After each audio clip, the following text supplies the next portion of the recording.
Hey, before I start this, check this out. Yo, GameStop is selling these Among Us plushies. I just love this thing so much. It's so cool. Welcome back to a brand new video, and boy, time sure does fly, huh? It's already almost been 4 months since I've had the PS5, and I figured I would just go over some of my experience with the console, what it's been like, 4 months later. I'm just gonna go through the console and talk about my experience with it, hopefully give you guys a little bit more leeway on what decision you want to make when it comes to the console, if you can find one, that is. However, no matter what I say during this video, I just want to make it really clear that I love my PS5. I'm so happy I found one, I'm so happy I got one, and I'm enjoying it a lot. So no matter what I say during this, I just want it to be known that I think the PS5 is the great choice to pick. But I'll let you decide. I guess I'll start with the games. I mean, no console is really, without its games. And however, for original titles for the PS5 or PS5 games in general, we're still very limited, at least physical release-wise. I know some games have came out during the time since last videos compared to this video of the PlayStation 5. I just haven't been interested in any of those games yet. However, I will say, last video I talked about how I was playing Spider-Man Remastered, and I did complete that game. I fully beat it. It was great, and I have had a chance to play Miles Morales now. And I just want to say that Miles Morales is just the better Spider-Man experience overall. It does so many things right in that game. It makes so many things easier to access in that game compared to the original game.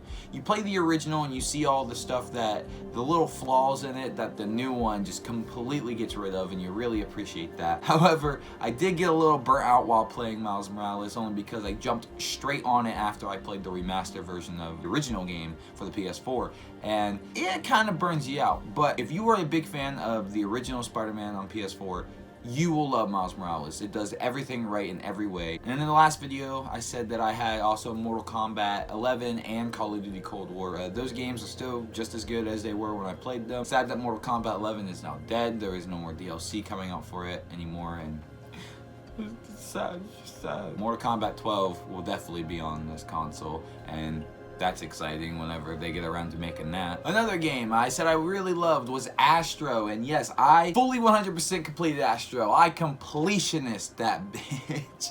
I loved Astro. I loved everything about it. It was just so full of charm. I talked about it in my last video, but Astro is just full of so much charm that I honestly don't see the PS5 without Astro. If anything, I think Astro is now PlayStation's new mascot, since they haven't really decided on a mascot. They just have a bunch of characters.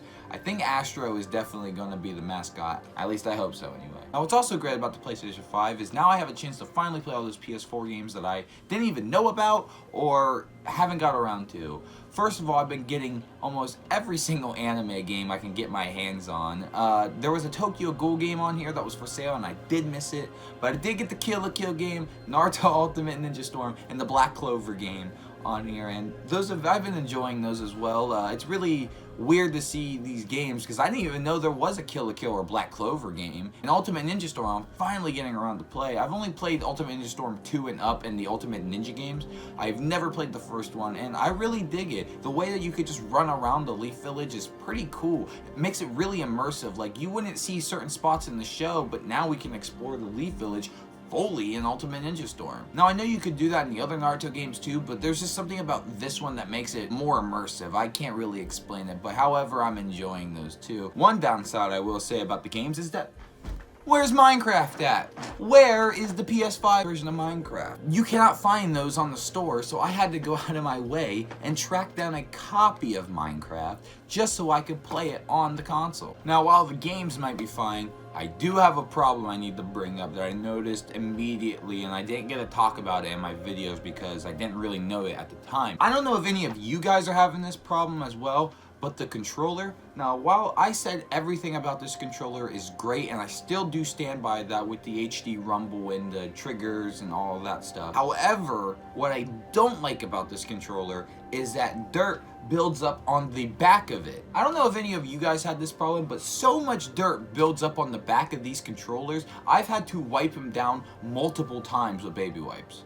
if you have just a little bit of dirt on your hands, it will rub straight off on this controller. And I know it's not the color of the controller because it's white and, you know, dirt would show up on it more, but the Xbox One controller, the Wii controller, and other controllers were white before this, and they didn't collect dirt on it at all.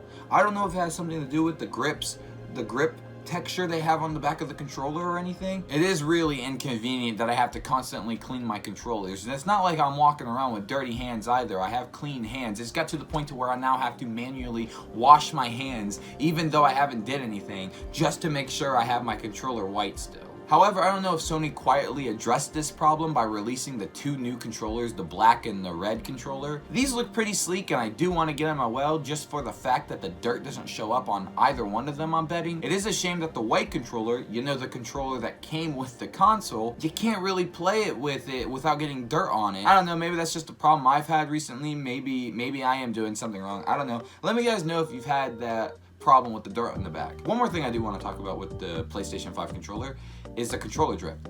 Personally, I haven't found any problems with my controllers. I have two white PlayStation 5 controllers. Both of them are fine, both of them work fine, so I haven't really had a problem with that. I'm sorry if your controller is receiving that. Also, the battery life on these things is not bad. I don't know exactly the hours, but I haven't had a real big problem where I had to constantly charge these things. It seems the battery life on them is pretty good, and yeah. Obviously, I use the PlayStation 5 for like apps like YouTube, Hulu, Netflix, and stuff like that, so it's also a really great one-and-all console to have. I don't have a problem with the PS5. I love this thing. I can't wait to see the future of it. Still, I know there's a lot of potential going out for this console, and I just want to see it at its best. Now, something that does kind of worry me is that all these game companies are still releasing, you know, their games on previous gen consoles, which is fine because the majority is most likely going to have those consoles instead of the new ones. I mean, hell, I'm just seeing videos of people just now getting these new consoles, so I know they're still kind of hard to find because I still forget what state the world's in. It doesn't really leave much promise for newer games to come out for the console because I think developers are having a hard time making games for these consoles, and that's why we're getting just a bunch of ports right now.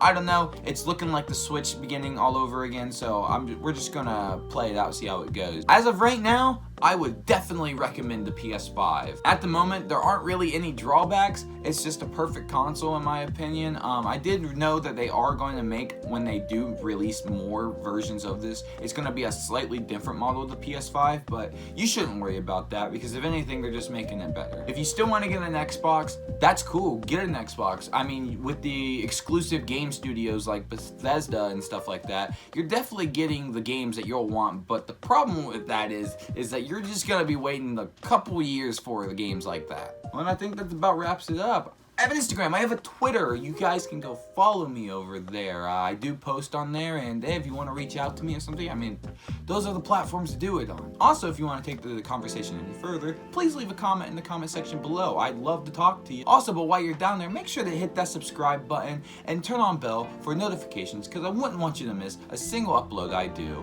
And also, make sure to hit that like button. Can we try to get 10 likes at least on this video? I would much appreciate it. Well guys, that's gonna pretty much do it for me. I'm gonna head on out here, so I guess I'll just, yeah, bye.